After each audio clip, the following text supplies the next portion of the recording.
অসংখ্য মানুষ হত্যার পরও তিনি ক্ষমতায় টিকে থাকতে পারবেন।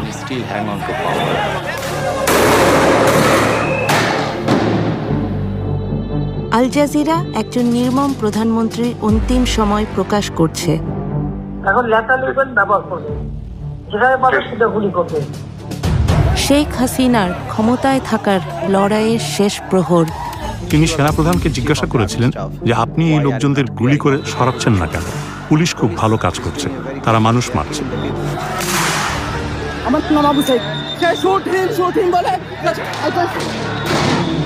আমরা প্রকাশ করছি পুলিশ কিভাবে একটি হত্যাকাণ্ড গোপন রাখার চেষ্টা করেছিল। পিছন দিয়ে আমার ভাইয়ের লাশ নিয়ে যা পোস্টমর্টম করছে করে আমরা জানি কোনোদিনও বিচার না পাই। আর যে চিকিৎসক মিথ্যা বলতে অস্বীকার করেছিলেন। কিন্তু সাইদ হেড ইনজুরির জন্য মারা যায়নি, পুলিশের গুলিতে যেহেতু মারা গেছে। সহিংসতায় হাজার হাজার পরিবার ছিন্ন ভিন্ন হয়ে গেছে। আমি ঘৃণার বহিঃপ্রকাশ দেখছি। মানুষ আক্ষরিক অর্থেই তাদের ঘৃণা এখানে ঢেলে দিয়েছে। জুলাইয়ের ৩৬ দিন, যে মাস শেষ হবার নয়। এই বাশার হাসিনার যে মসনদ সেটাকে একদম ভেঙে তছনছ করে দিয়ে যে তারা আর কখনো কাউকে হাসিনা হয়ে উঠতে দিবে না।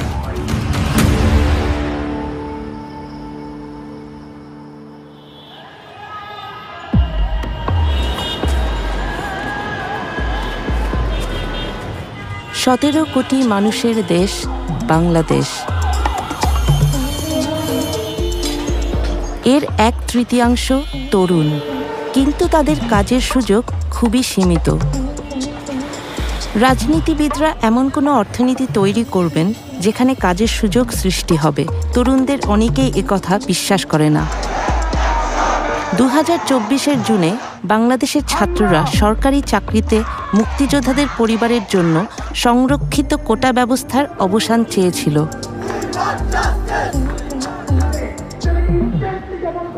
এবং এই কোটার মাধ্যমে তার যারা পছন্দের লোক তাদেরকে মূলত এক্সট্রা ফ্যাসিলিটিস দেওয়া হয়, যার ফলে এখানে মেরিটোক্রেসির ভিত্তিতে একজন শিক্ষার্থী তার যে ন্যায্য বুঝে পাওয়ার কথা ছিল সেটা সে পাচ্ছে না। After 11 days, the Indian Air Force are still attacking Dhaka. ৭১-এর স্বাধীনতার যুদ্ধের পর বাংলাদেশের প্রথম রাষ্ট্রপতি হন শেখ হাসিনার পিতা শেখ মুজিবুর রহমান। যুদ্ধে যারা অংশ নিয়েছিলেন তাদেরকে পুরস্কৃত করার জন্য এই কোটা ব্যবস্থার প্রবর্তন করা হয়। এত যুক্তিহীন, অর্থহীন, তরুণদের জন্য এতটাই ক্ষতিকর যে প্রত্যেকে এটাকে ঘৃণা করত। কিন্তু আপনার বোঝার কোনো উপায় নেই যে এটা এমন কিছুতে পরিণত হবে যা পুরো শাসন ব্যবস্থার পতন ডেকে আনবে।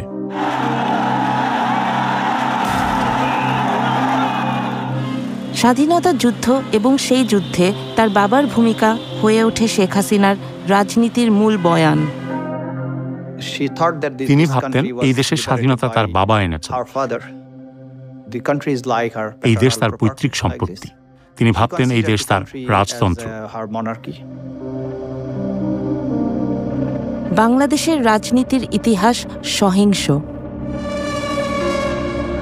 ১৯৭৫ সালে হাসিনার বাবা এবং পুরো পরিবার একটি রক্তাক্ত সামরিক অভ্যুত্থানে নিহত হন।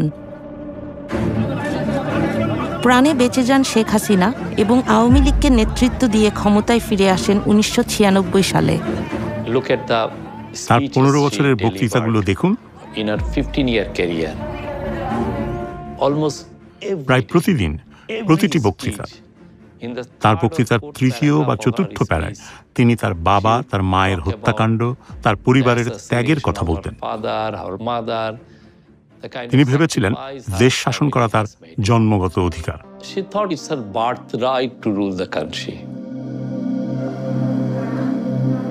ছাত্রছাত্রীদের বিক্ষোভ যখন তীব্র আকার ধারণ করে তখন শেখ হাসিনা হয়ে ওঠেন আক্রমণাত্মক।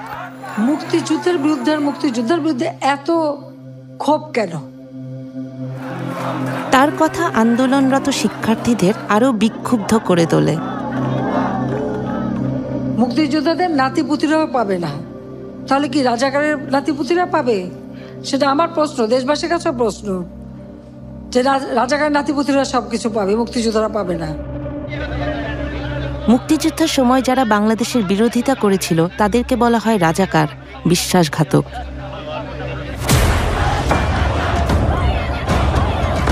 এবং এই রাজাকার বলে সে গত 16 বছর এবং এর আগেও পুরো জাতিকে বিভিন্নভাবে ডিভাইডেড করে রাখার চেষ্টা করেছিল। এবং সেদিন আমরা দেখতে পেয়েছি ঢাকা ইউনিভার্সিটির প্রত্যেকটা হল, ছেলেদের হল এবং মেয়েদের হল থেকে মিছিল নিয়ে তারা বের হয়েছিল এবং স্লোগান দিয়েছিল, তুমি কে আমি কে, রাজাকার রাজাকার। শহর জুড়ে বিশ্ববিদ্যালয়ের শিক্ষার্থীরা রাস্তায় নেমে আসে। শেখ হাসিনার ত্রাসের যুবশক্তি ছাত্রলীগ অস্ত্র হাতে প্রস্তুত ছিল। সেদিন আপনারা দেখতে পেয়েছেন আমাদের বোনদের রক্তাক্ত চেহারা এবং আমাদের অসংখ্য ভাইরা তারা নির্মমভাবে তারা আহত হয়। তখন আমরা আমাদের এই আহত ভাই বোনদেরকে নিয়ে হাসপাতালে গিয়েছিলাম। সেখানেও আমরা যখন এক্সরে রিপোর্টের জন্য অপেক্ষা করছিলাম আমাদের ভাই বোনদেরকে নিয়ে, সেখানে ছাত্রলীগের সন্ত্রাসীরা এসে, যুবলীগের সন্ত্রাসীরা এসে আমাদের ভাই বোনদের উপর নির্মমভাবে তারা হামলা করে। শেখ হাসিনার ফোন আলাপের এক্সক্লুসিভ রেকর্ড আল জাজিরার ইনভেস্টিগেটিভ ইউনিটের হাতে এসেছে, যা তার নিজস্ব গোয়েন্দা সংস্থাই রেকর্ড করেছিল। ডিজিটাল ফরেনসিক অ্যানালাইসিসের মাধ্যমে সকল ফোন রেকর্ড যাচাই করা হয়েছে। এই ফোন আলাপে ছাত্রদের উপর নৃশংস হামলার 48 ঘন্টা পর শেখ হাসিনা ছাত্রলীগ নেতাদের সাথে কথা বলেন।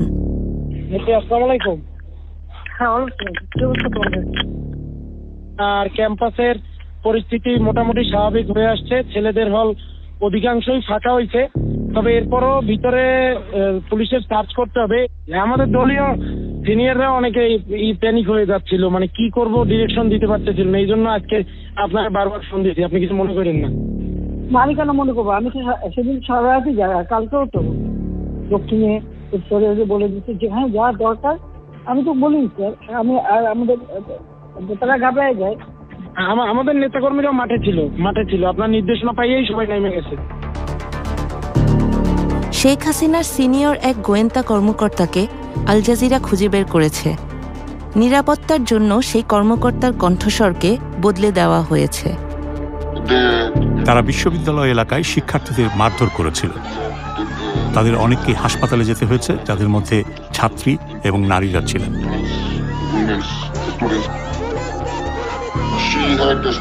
দলের উপর তার কঠিন নিয়ন্ত্রণ ছিল। ছাত্রলীগ এবং আমি বলবো দেশের প্রতিটি সেক্টরে সবকিছুর ওপর তার একচ্ছত্র নিয়ন্ত্রণ ছিল। পর্যদুস্ত প্রধানমন্ত্রী বিশ্বাস করতেন এই বিক্ষোভের পেছনে বিএনপি এবং জামাতে ইসলামীর হাত রয়েছে।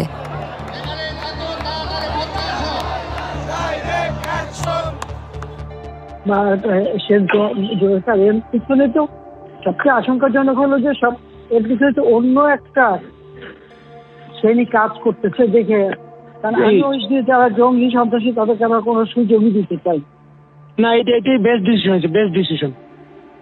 হয়তো আমি তো জানি, আমরা তো আন্দোলন সংগ্রাম করে পড়তে আসছি। নিজের গোয়েন্দা কর্মকর্তাদের তিনি বিশ্বাস করতেন না। আমি বললাম, স্যার, এই যে রাস্তায় আপনার বিরুদ্ধে লোকজন দেখছেন, এরা সাধারণ মানুষ। এদের অনেকেই কোনোদিন রাজনীতি করেনি। এরা সাধারণ মানুষ, এরা সাধারণ শিক্ষার্থী।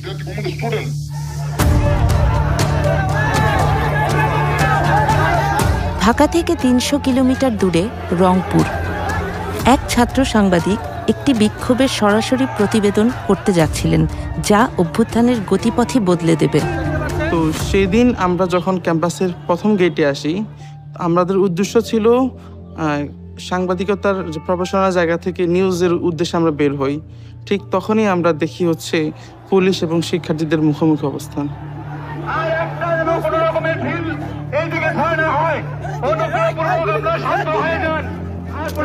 পুরো ঘটনা যখন আমি নিজে নিজে ভাবি, পুরো ঘটনাটা আমার কাছে মনে হচ্ছে ওরা আবু সাইদ টার্গেট ছিল শুরু থেকেই। মেধাবী ছাত্র আবু সাইদ হতে যাচ্ছেন আন্দোলনের একটি গুরুত্বপূর্ণ চরিত্র। আর যখন শিক্ষার্থীদের সাথে যখন পুলিশের মারামারি হয়, পুলিশ 5 জন পুলিশ মিলে এসে সরাসরি আবু সাইদের উপর অ্যাটাক করে।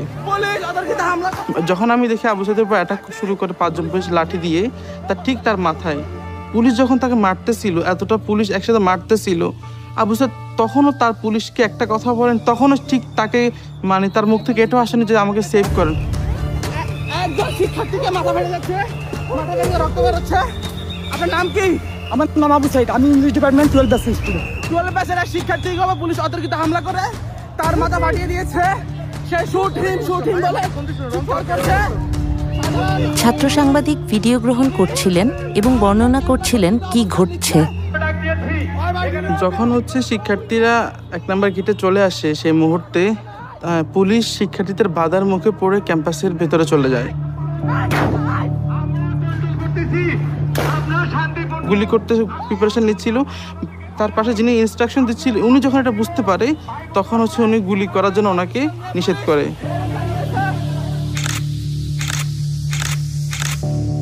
এবং ভেতর দিক থেকে আমাদের ক্যাম্পাসের কিছু কর্মকর্তা, কিছু কর্মচারী, পুলিশ মিলে শিক্ষার্থীদেরকে উদ্দেশ্য করে ইট পাটকেল, টিয়ার সেল গুলি করতে করতে ক্যাম্পাসের আবার 1 নম্বর গেটে আসে।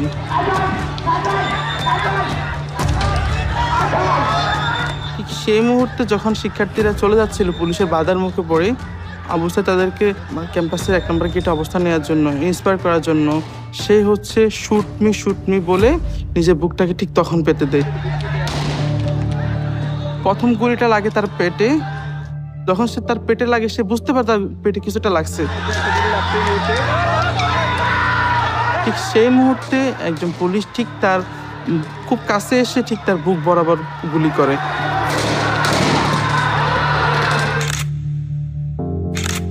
পরপর 2টা গুলি এসে তার বুকে লাগে।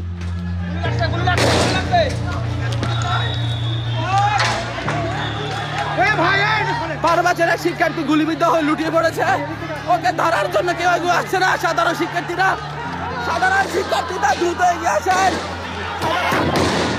ঠিক সেই মুহূর্তে পুলিশ যে 4-5 জন আমরা ছিলাম, আমরা আবু সাইদ ভাইকে নিয়ে যাওয়ার জন্য নিয়ে যাচ্ছিলাম। ঠিক আমরা যাতে আবু সাইদ ভাইকে না নিয়ে যেতে পারি, যাতে সেখানেই মারা যায়, পুলিশের উদ্দেশ্যটা ছিল ঠিক এরকম। তাদের এরকম একটা ক্রিয়েট করছিল তার পরিবেশটা। ঠিক তারা সেই উদ্দেশ্যে আবার আমাদেরকে গুলি করে।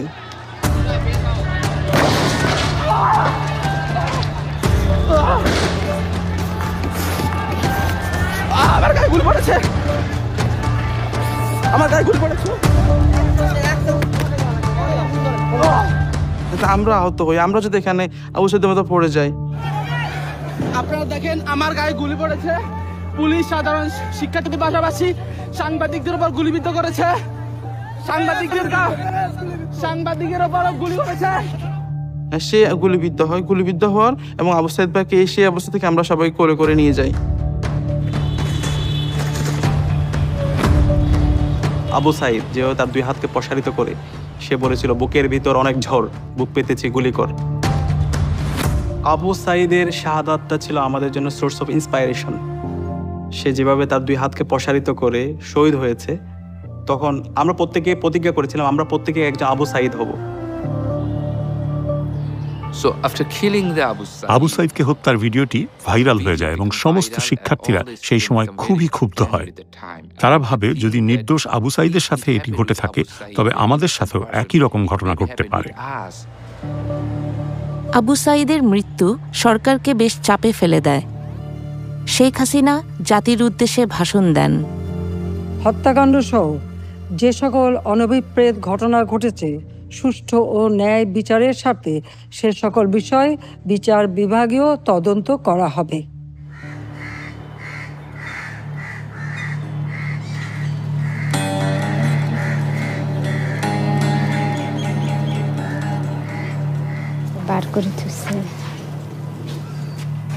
আবু সাইদের পরিবার গণভবনে এসেছেন, যা প্রধানমন্ত্রীর বাসস্থান।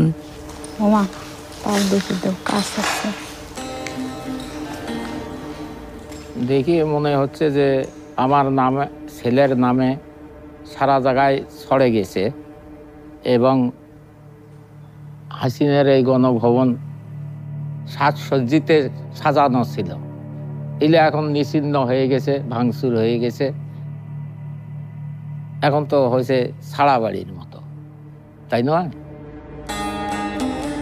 সব নস্বাদ হওয়া, ধুলিস্বাদ হওয়া। মনে করেই তার বন্ধুরা এখানে ভাইয়ের নামটা লিখছে। অনেক ভালো লাগছে ভাইয়ের নামটা দেখে। ভাইয়া অনেক ভালো ছিল, সাদা মনের ছিল।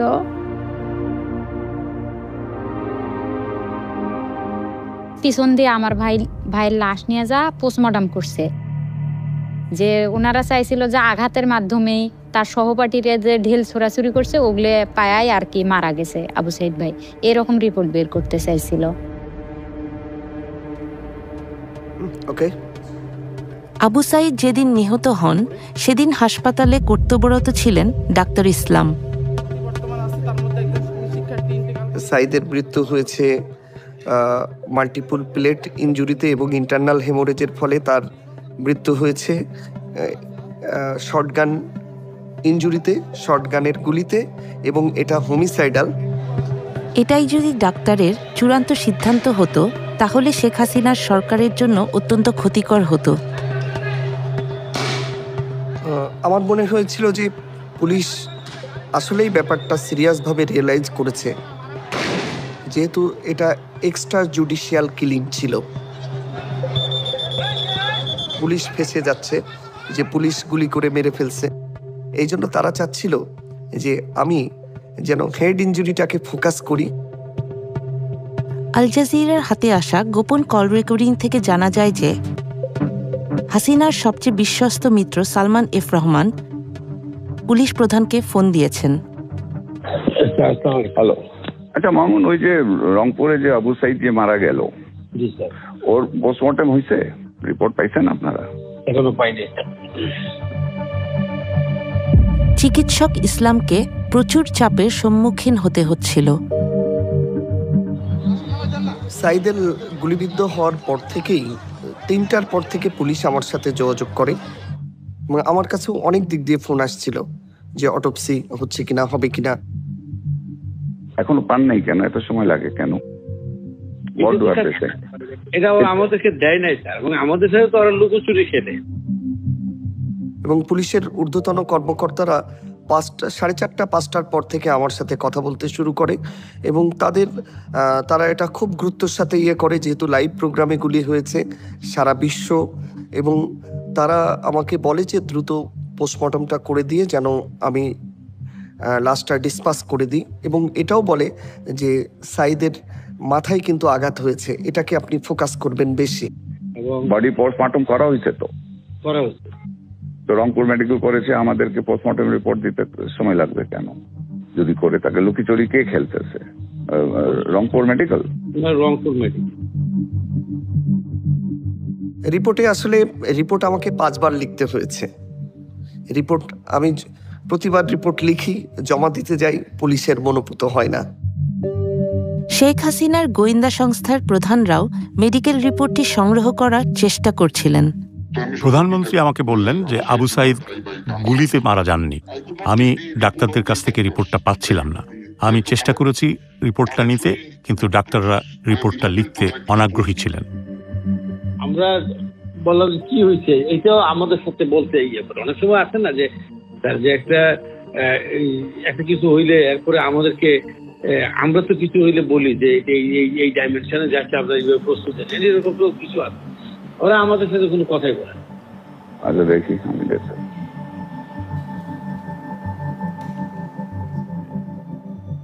এটা ফোন কলটা আমি আজকেই প্রথম আপনাদের মাধ্যমে জানতে পারলাম, কিন্তু আমার যেটা মনে হয়েছে যে এটা সরকারের সর্বোচ্চ মহল থেকেই আবু সাইদের রিপোর্টকে মানে টেম্পারিং করার সর্বোচ্চ চেষ্টা করা হয়েছে। মানে আমাকে আসলে অফার করা হয়েছিল যে তোমার 2 সপ্তাহ ছুটি দিয়ে দিচ্ছি, তুমি আমাদের মনোমতো রিপোর্টটা দাও, থাইল্যান্ডে ট্যুর করো, ফ্যামিলি নিয়ে কক্সবাজারে 7 দিন থেকে আসো, কিন্তু আমি সবগুলোই রিফিউজ করছি। হাসিনার ঘনিষ্ঠরা ফোনে নিজেদের মধ্যে কি কথা বলছে এটা গোপনে রেকর্ড করতেন মেজর জেনারেল জিয়াউল আহসান। হাসিনার গোপনতম ঘটনাসমূহ তিনি জানতেন। তিনি ছিলেন হাসিনার চোখ ও কান। এটি ছিল জিয়াউল আহসানের মস্তিষ্ক প্রসূত গোয়েন্দা সংস্থার পরিচালক, এবং তিনি সফটওয়্যারটি ব্যবহার করে ভিকটিমদের খুঁজে বের করতেন এবং তাদের তুলে নিতেন। কিন্তু আসলে এটি ব্যবহার করা হয়েছিল বিক্ষোভকারীদের শনাক্ত করতে বা তাদের খুঁজে বের করতে। যেসব রাজনৈতিক নেতাদের তারা অপহরণ করেছে এবং তাদের জোরপূর্বক গুম করেছে। তিনি তাকে বিশ্বাস করতেন, তিনি তার উপর আস্থা রাখতেন। সে ছিল ক্ষমতাবান, তার মনোভাব নিষ্ঠুর। এই গোয়েন্দা কর্মকর্তা এখন হত্যা মামলার আসামি। হাসিনার আমলে তিনি হাজার খানেক হত্যার সাথে জড়িত ছিলেন। তদন্তকারী অফিসাররা এমনটাই মনে করেন। ইতিমধ্যেই আমরা তথ্য পেয়েছি, যারা গুমের শিকার হয়েছিলেন সে নিজেই তাদেরকে হত্যা করেছে। সে তার দলবল ব্যবহার করে তাদের আটক কেন্দ্র থেকে অন্য কোথাও নিয়ে গিয়ে হত্যা করেছে এবং অনেক সময় মৃতদেহগুলো সিমেন্টের বস্তা দিয়ে বেঁধে নদীতে ফেলে দেওয়া হয়েছে। হাসিনা 50টিরও বেশি মোবাইল ফোন ব্যবহার করতেন, তবুও তার কথা রেকর্ড হতো। কিছু ক্ষেত্রে অন্য পক্ষ বলছিল যে আমাদের টেলিফোনে এই বিষয়ে আলোচনা করা উচিত নয়, আর উত্তর দিচ্ছিলেন প্রধানমন্ত্রী, হ্যাঁ আমি জানি এটা রেকর্ড করা হচ্ছে, কোনো সমস্যা নেই। এটা ভাগ্যের পরিহাস। তিনি অন্যদের জন্য খুব গভীর খাদ খনন করেছেন, সেই খাদে এখন তিনিই পড়েছেন।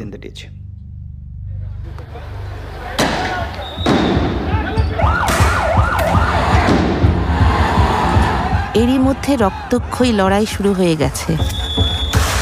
শত শত তরুণ বিক্ষোভকারীকে গুলি করে হত্যা করা হয়েছে, আহত হয়েছে হাজার হাজার মানুষ। চেস্টে বুলেট ইঞ্জুরি পাইছি, আমরা ফেসে বুলেট ইঞ্জুরি পাইছি, বুলেট ইঞ্জুরি পেশেন্টগুলো খুব বেশি পাইছে এবং চাপাতিতে যে আঘাত করাটা বলে, যে নাইফ দিয়ে ছুরি দিয়ে আঘাত করে স্ট্যাব ইঞ্জুরি যেগুলো, এগুলো আমরা অনেক বেশি পেশেন্ট পাইছি শেষের দিকে এসে।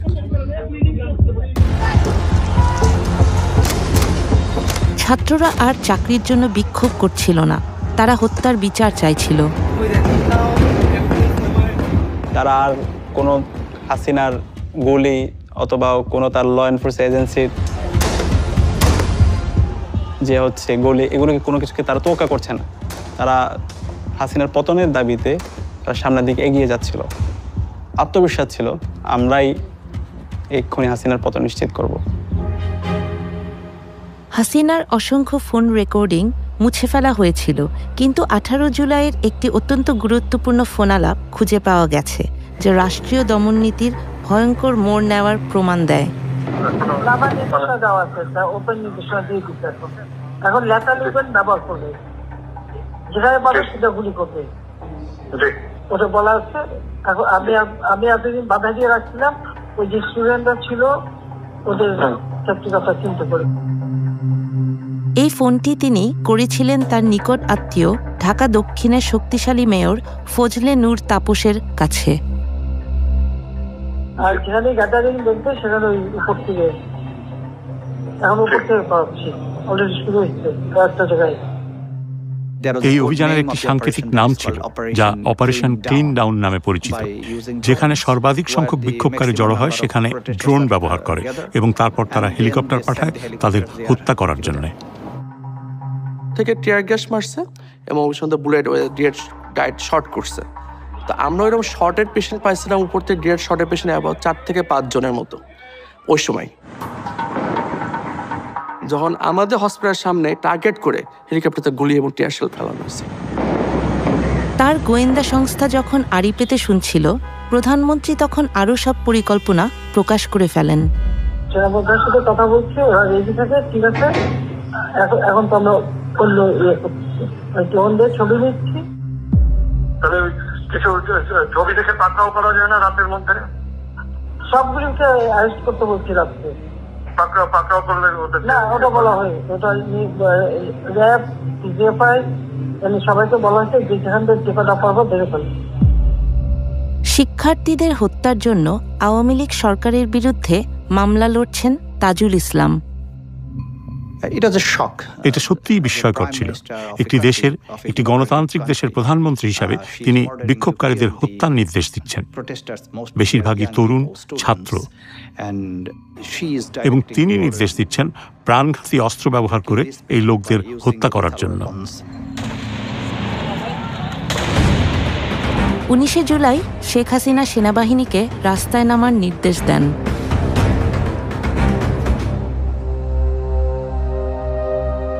সে ছিল খুব লম্বা এবং সুদর্শন। যখন সে তার বন্ধুদের সাথে থাকতো তখন তাকে সবসময় মনে হতো সে যেন নিজেই একটা মিনার। এসব নৃশংসতা 19 বছর বয়সী মাহমুদুরকে দারুণভাবে প্রভাবিত করে।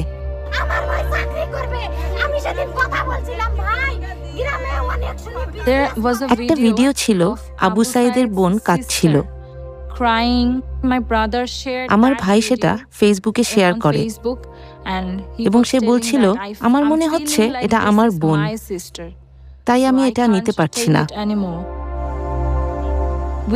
আমরা তাকে বাইরে যেতে দিচ্ছিলাম না। সে একদিনই গিয়েছিল এবং সেটাই ছিল তার জীবনের শেষ দিন।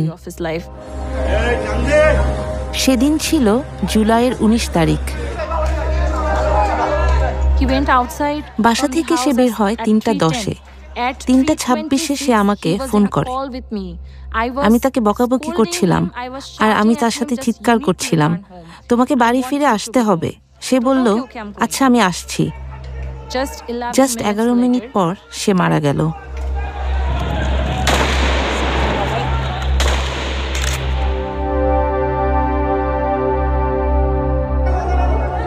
মাহমুদুরের মরদেহ নিকটস্থ হাসপাতালে নেওয়া হয়। আরো 5টা লাশের সাথে আমার ভাইটা ছিল। এ যেন স্ট্রেচারে রক্তের সাগর। আমার মনে হচ্ছিল একটা দুঃস্বপ্ন দেখছি। এটা সত্যি হতে পারে না। আমি কোথায়? এটা কি কোনো যুদ্ধ হচ্ছে? সে আমাদের পরিবারের রত্ন ছিল, আমাদের একমাত্র স্বপ্ন, একমাত্র দামি জিনিস। আসলে সে আমাদের পরিবারের ভবিষ্যৎ ছিল। বিক্ষোভ যখন তীব্র আকার ধারণ করছিল, শেখ হাসিনা দেশের ব্যবসায়ী ও শীর্ষ রাজনীতিবিদদের সাথে দেখা করেন। তিনি ছিলেন একরোখা। ডিজিটাল বাংলাদেশ তো আমারই করে দেওয়া। আজকে সেই ডাটা সেন্টার থেকে শুরু করে সব কিছু পুড়িয়ে দেওয়া হয়েছে, সাবমেরিন কেবলটা পর্যন্ত নষ্ট করা হয়েছে। আজকে কারফিউ দিতে আমরা বাধ্য হয়েছি মানুষের জানমাল রক্ষা করার জন্য। ইন্টারনেট সংযোগ বিচ্ছিন্ন হবার কারণে তিনি বিক্ষোভকারীদের দোষারোপ করেছিলেন। হঠাৎ করে ইন্টারনেট ব্ল্যাকআউট, এর আগে আমরা সহজেই অনলাইন ইন্টারনেটের মাধ্যমে সবার সাথে যোগাযোগ করতে পারছিলাম। এই মুহূর্তের মধ্যে আমরা একটা অফলাইন নেটওয়ার্ক তৈরি করেছিলাম। আমরা কিছু এক্সট্রা ডিভাইস কিনে রেখেছিলাম এবং কিছু এক্সট্রা সিম, এবং আমরা যখন মিছিল করছিলাম সেই সময় হেলিকপ্টার থেকে হাসিনা এবং তার যে ল এনফোর্সমেন্ট এজেন্সি তারা আমাদের উপর গুলি করছিল। তো এই সময়ে একই সাথে মাঠের আন্দোলন সমন্বয় করা এবং পরবর্তী দিনে কর্মসূচি প্রণয়ন করা, সেটা ছিল আমাদের সবচেয়ে গুরুত্বপূর্ণ কাজ। কিন্তু ছাত্রলীগ নেতাদের সাথে তার এক ধারণ করা ফোনালাপে সাবেক প্রধানমন্ত্রী এক ভিন্ন চিত্র তুলে ধরেন। আর ওই বিটিআরসি বন্ধ করছে, ইন্টারনেট বন্ধ, বিটি সাইকেল ঠিক হবে, তোমরা বলো আন্দোলন পোয়াইছে, এটা শেষ ঠিক হতে অনেক সময় লাগবে। আল জাজিরা একটি গোপন সরকারি নথি পেয়েছে যা প্রকাশ করে কে বাংলাদেশকে ইন্টারনেট থেকে বিচ্ছিন্ন করেছে। জুলাইয়ের 15 তারিখে বাংলাদেশের টেলিযোগাযোগ কর্তৃপক্ষ ঢাকার বিভিন্ন বিশ্ববিদ্যালয় এলাকায় ইন্টারনেট সংযোগ বন্ধ করে দেয়। পরের দিন পর্যন্ত তারা 59টি বিশ্ববিদ্যালয় ওয়েব অ্যাক্সেস, ব্লগ এবং 2 শতাধিক সাইটে প্রবেশ বন্ধ করে দেয়। 18 জুলাই থেকে শেখ হাসিনার গোপন পর্যবেক্ষণ ইউনিট এনটিএমসি সমগ্র ওয়েব অ্যাক্সেসের উপর নিয়ন্ত্রণ নিয়ে ফেলে। পরের কয়েক সপ্তাহ ধরে তারা একের পর এক সোশ্যাল মিডিয়া সাইট বন্ধ করে দেয়। কিন্তু সহিংসতার ভিডিও তখনও বাইরের বিশ্বে পৌঁছাতে পারছিল। শেখ হাসিনার একটি পরিকল্পনা ছিল। শেখ হাসিনা ঢাকা উত্তর সিটি কর্পোরেশনের মেয়র আতিকুল ইসলামের সাথে কথা বলছিলেন। তিনি এমন প্রচারণা চাইছিলেন যাতে বোঝানো যায় সহিংসতার আসল ভুক্তভোগী হলো তার সমর্থকরাই। আপনার কাছে আছে আপা? আচ্ছা, তাহলে আপনি একটু, তাহলে আমি আপনার কাছে আমি ইয়া করে দেন আপা, আমি সব পাঠিয়ে দিচ্ছি আপা। আমাদের C40 হোল ওয়ার্ল্ডের মেয়রদের ফোরাম সাদেক খানের নেতৃত্বে, ওরাও বলছে কি করতে পারি বলো। আমি সাদেক খান তো আমার সাথে ক্লোজ ফ্রেন্ড, লন্ডনের মেয়র। কথা বলো, ওর সাথে কথা বলো। এইসবই সবকে আবার ওখানে পাঠানো আছে, মানে সব অ্যাম্বাসাডারদের কাছে মোটামুটি দেওয়া আছে। না এটা ভালো বলছেন আপা, আমাদের গ্রুপে আছে আপা, আপনি তো পাঠাচ্ছেন, আমি মেয়রদের কাছে পাঠিয়ে দিলেন না। কিন্তু দৈনিক ছাত্র হত্যার তথ্যসমূহ কিছুতেই ধামাচাপা দেয়া যায়নি। ওই সময় আমরা অনেক ইনজুর্ড পেশেন্ট পাইছি, অনেক খুব গ্রিভিয়াসলি হার্ট পেশেন্ট যেগুলো হয়েছে তাদের সেসব পেশেন্টগুলো আমরা পাইছি ওই সময়, এবং তাদের অবস্থা মানে খুবই খারাপ। আমরা ওই সময় খারাপ ছিল, এবং ওই সময় পেশেন্টগুলার আমরা বেশিরভাগই পাইছিলাম বুলেট ইনজুরি। এবং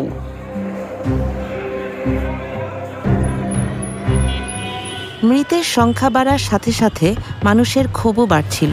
সরকার ক্রমেই জনসমর্থন হারাচ্ছিল।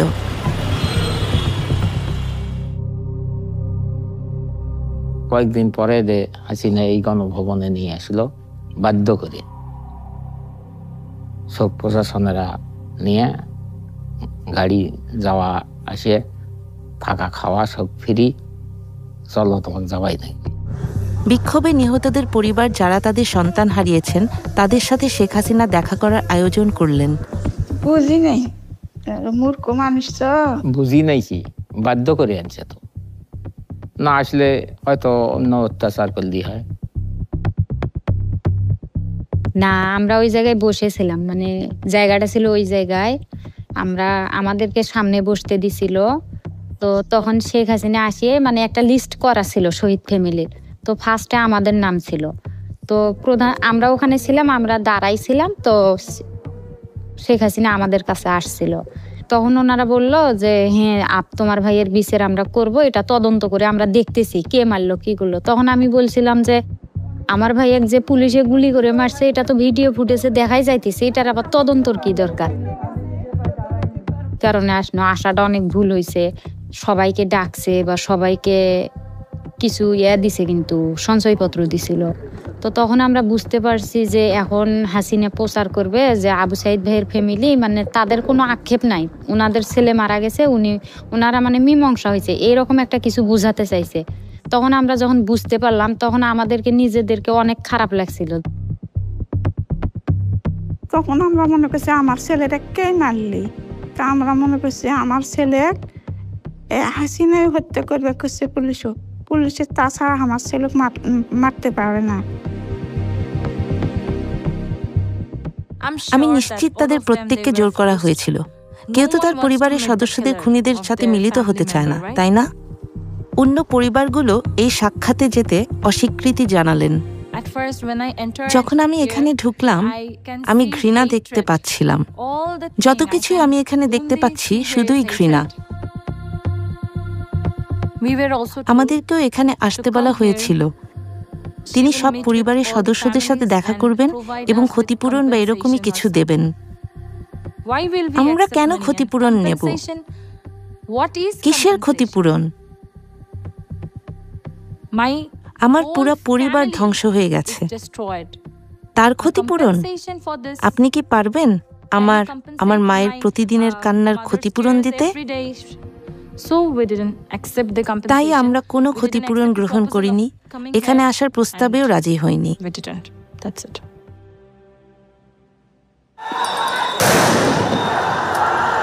হাসিনার বাসস্থানের বাইরে সহিংসতা ধীরে ধীরে নিয়ন্ত্রণের বাইরে চলে যাচ্ছিল।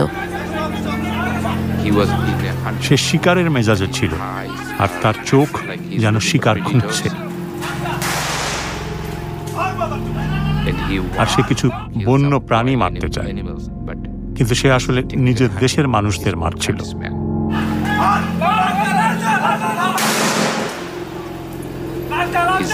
তার নামের ফলকটি আমি খুঁজে পেয়েছি, যার নাম রেদওয়ান।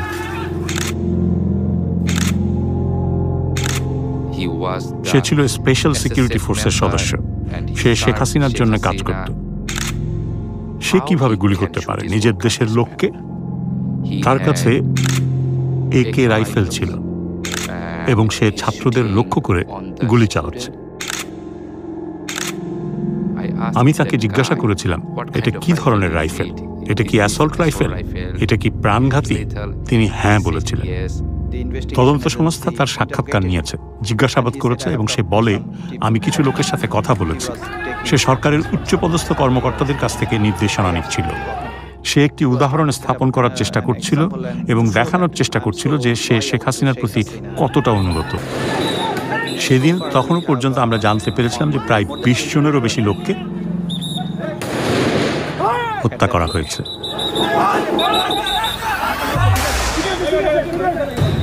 এখন শেখ হাসিনার সেনাবাহিনীর ভেতরেও একটি ঝড় দানা বাঁধছিল।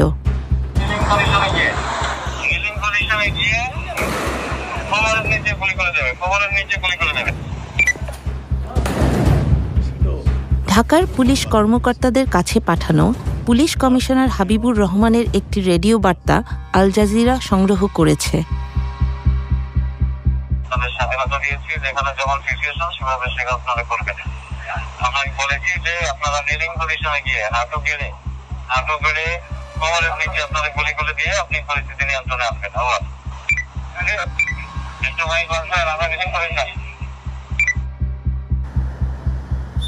সেনা কর্মকর্তারা ক্রমশ উদ্বিগ্ন হয়ে উঠছিলেন। আর না, যথেষ্ট হয়েছে। আমরা একমত হই যে আমরা কোনো গুলিবর্ষণ করব না। সেনাবাহিনীতে কর্মরত এক সেনা কর্মকর্তা আল জাজিরার সাথে কথা বলতে রাজি হন। আমরা তার কণ্ঠস্বরটি বদলে দিয়েছি। যদি গুলির নির্দেশ আসে আমরা বিট্রে করব, আদেশ অমান্য করব। সেনাবাহিনীর প্রধান জেনারেল ওয়াকারুজ্জামান, যাকে মাত্র কয়েক সপ্তাহ আগে শেখ হাসিনা পদোন্নতি দিয়েছিলেন, তিনি নিজেই সম্ভাব্য বিদ্রোহের মুখোমুখি হয়েছিলেন। তিনি সব অফিসারদের ডাকেন মূলত তাদের মনোভাব বোঝার জন্য। সব অফিসার সেই কনফারেন্সে যোগ দেন। সেনাবাহিনীর তরুণ অফিসাররা তাদের কমান্ডারদের প্রশ্নবিদ্ধ করতে থাকেন। তারা ভীষণ রাগান্বিত ছিলেন। 3রা আগস্ট আমরা প্রশ্ন তৈরি করেছিলাম, অস্ত্র ও গোলাবারুদ এই মানুষদের, আমার জনগণের, আমরা কেন এটি আমাদের জনগণের বিরুদ্ধে ব্যবহার করব? আমরা কেন নিরীহ মানুষকে গুলি করব? আমরা তো জানি না কে আমাদের শত্রু বা মিত্র। তিনি বেশ উদ্বিগ্ন ছিলেন, তিনি উত্তেজিত, আবেগপ্রবণ ছিলেন, তিনি ঠিকমতো বসতেও পারছিলেন না। কতজন? তিনি বেশ নার্ভাস ছিলেন। আমি তাদেরকে বললাম, পরিমিত শক্তি প্রয়োগ করো, জনতাকে গুলি করো না। আমরা মনে করি না যে এটা করা উচিত, কারণ নিরীহ বেসামরিক মানুষ, শিক্ষার্থীরা তো বিক্ষোভ করছিল কোনো একটা কারণে, আর পুলিশ তাদের উপর গুলি চালিয়েছিল। এটা খুবই খুবই উদ্বেগজনক ছিল, খুবই উদ্বেগজনক।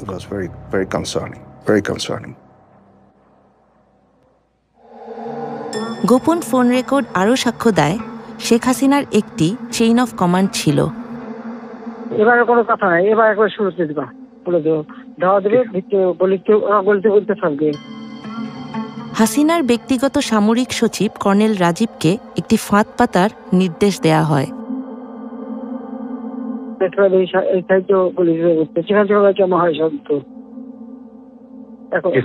শুধু ওই অল্প জমা থাকবে, করতে হবে, তাহলে অন্যরা আসবে না। ঠিক আছে স্যার। 3 তারিখে তিনি আবারও পদত্যাগের কথা বললেন।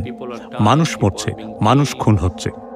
তিনি জানতেন যে তাকে ক্ষমতায় থাকতেই হবে, যাই হোক না কেন। তাই 4র্থ দিনটিও ছিল খুবই নৃশংস একটি দিন। এদিকে তারা চেষ্টা করছিল মিছিল নিয়ে গণভবনে যেতে, কিন্তু মিছিলকারীরা আগাতে পারছিল না, কেননা পুলিশ সমানে গুলি করে হত্যাযজ্ঞ চালাচ্ছিল।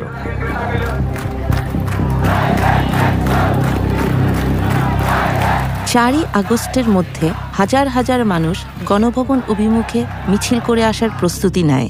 হাসিনা তার নিরাপত্তা প্রধানদের সাথে সর্বশেষ বৈঠকটি করেন। তিনি সেনাবাহিনী প্রধানকে বলছিলেন, কেন আপনি গুলি করে সব মানুষকে সরিয়ে দিচ্ছেন না? পুলিশ খুব ভালো কাজ করছে, তারা মানুষদের হত্যা করছে। আপনার উচিত হত্যা করে হলেও আমাকে ক্ষমতায় রাখার চেষ্টা করা।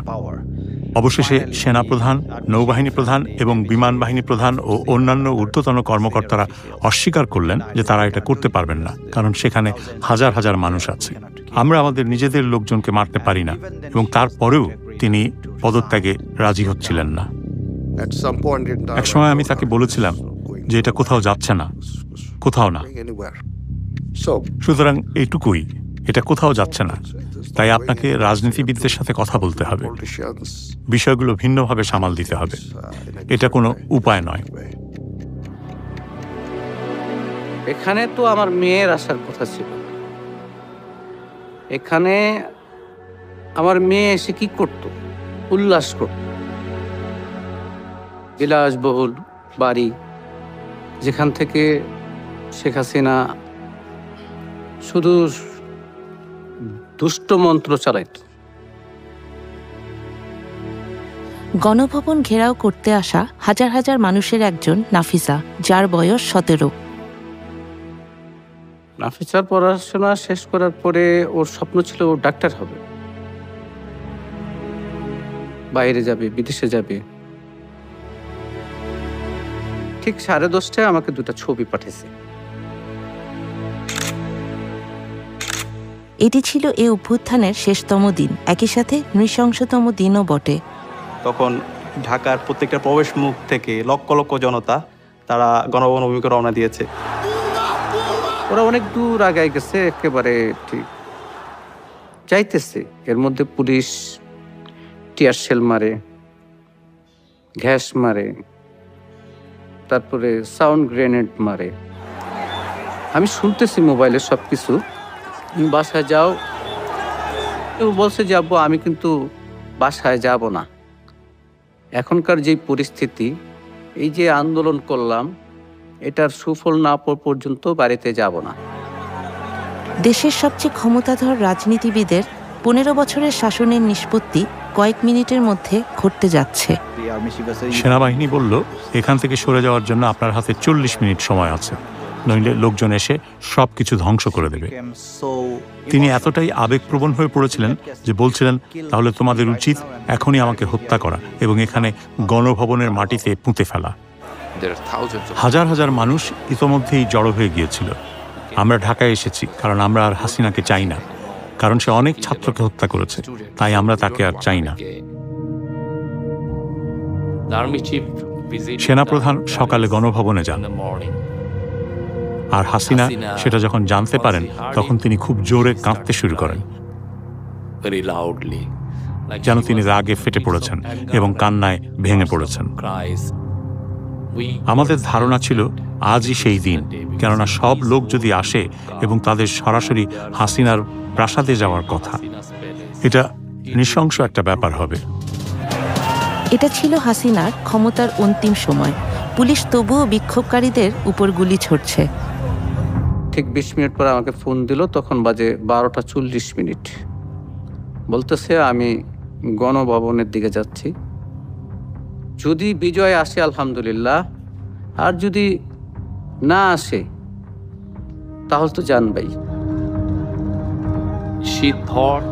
তিনি ভাবলেন বিপুল সংখ্যক মানুষকে হত্যা করে তিনি ক্ষমতায় টিকে যেতে পারেন। ঠিক আছে, তাদের এখানে আসতে দেন, কিন্তু তার বিশেষ নিরাপত্তা বাহিনী যারা প্রাসাদের পাহারা দেয়, যারা নিরাপত্তা দেয়, তারা বলল যে আমরা পারবো না, জনসমুদ্র নিয়ন্ত্রণ করার কোনো উপায় নেই, আমরা এত মানুষকে হত্যা করতে পারি না। 15 মিনিট আবার পর ফোন দিল আমাকে, যে আব্বু তুমি টিভি দেখো। Breaking news story: Bangladesh Prime Minister Sheikh Hasina has resigned. জনতার বিপুল স্রোত যখন গণভবনমুখী, তখন শেখ হাসিনা শহর ছেড়ে পালিয়ে গেলেন। আমি যাকে তখন তাকে ফোন করি, তো ওই পার থেকে একটা ছেলে মোবাইলটা রিসিভ করে, বলতেছে মোবাইলটা যার, সেই মেয়েটা গুলিবিদ্ধ হয়েছে।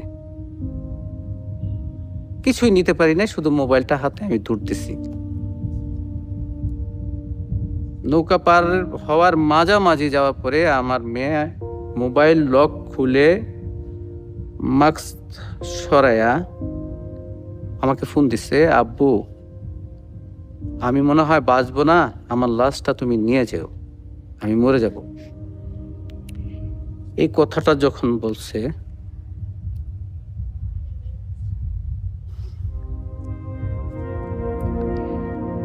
তখন আর নিজেকে ধরে রাখতে পারি নাই।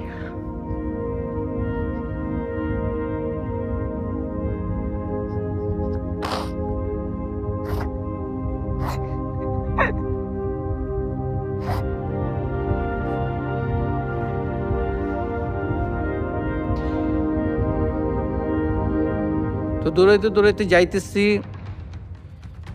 আসলে যখন গেছি তখন নাফিসার মামা ফোন দিয়া বলতেছে যে ভাই আপনার মেয়ে আর নাই।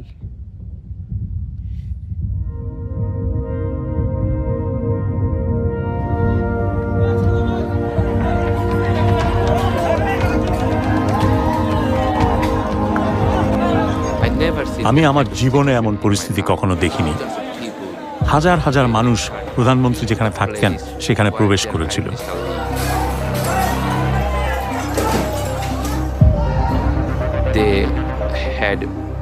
তার উপর তাদের প্রচন্ড রাগ ছিল। তারা বলে যে আমরা অবশ্যই সেসব জিনিস সংগ্রহ করে স্মৃতি হিসাবে রাখবো, যাতে আগামীতে যেই রাজনীতিবিদরা আসবে তারা যেন বুঝতে পারে আমাদের সাথে যদি হাসিনার মতো আচরণ করা হয় তাহলে আমরা আপনাদের সাথেও একই কাজ করব। আমি ন্যায় বিচারের জন্য লড়াই করব, শেষ নিঃশ্বাস পর্যন্ত লড়াই করব। আমি জানি না আমি ন্যায় বিচার পাবো কিনা। আজকে যদি আমার জায়গায় আমার ভাই থাকতো, সেও এটা ছেড়ে দিত না। তাহলে আমি তাকে কি জবাব দেব? তাহলে আমি তাকে এতটুকু বলতে পারবো যে আমি ন্যায় বিচারের জন্য লড়াই করেছি। দেশটা স্বাধীন না হওয়া পর্যন্ত তোরা ছাড়ি দেন না, সেই ছাত্ররা দেশটা স্বাধীনই করছে। স্বাধীন করার সূত্রটা তো আমার ছেলের কাছ থেকে। এখন আমাদের চাওয়া হইতেছে পরবর্তী যে সরকার আসবে উনি যেন মানে ন্যায় নিষ্ঠার সঙ্গে থাকে, কোনো স্বৈরাচার সরকার যেন আর গঠন হইতে না পারে, কোনো ন্যায্য অধিকারের জন্য কোনো মা বাবার বুক খালি না হোক, কোনো বোনের ভাই না হারাক। আমি এটা বাংলাদেশের যারা পরবর্তী গভর্নমেন্ট আসবে যেন এই দেশটা পরিষ্কার পরিচ্ছন্ন থাকে, শান্তিপ্রিয় থাকে, এবং যারা এই দেশের জন্য, এই মাটির জন্য যুদ্ধ করছে, শহীদ হয়েছে, আহত হয়েছে, তাদের মনোবাসনাগুলো যেন সরকার পূরণ করে, এটা আমি চাই।